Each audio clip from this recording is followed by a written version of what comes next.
Nationwide. Sa ibang balita mga kabrigada, mga napaulat na crushed coral sa West Philippine Sea. Posibleng dahil sa natural occurrence ayon sa Philippine Navy. Brigada Kath Austria, ibrigada mo. Brigada. Live report.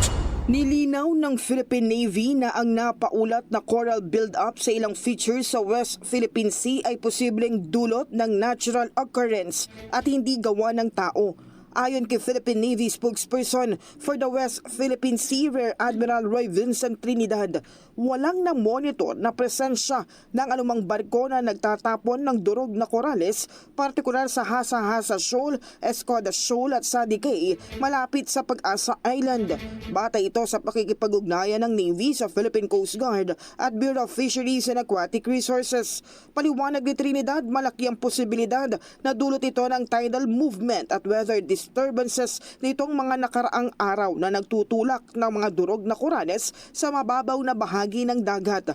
Maalalang 2024 nang may napaulat na pagtatapon ng patay o durog na corals sa Escoda Shoal na mismong na-monitor noon ng BRP Teresa Magbanwa ayon sa Philippine Coast Guard.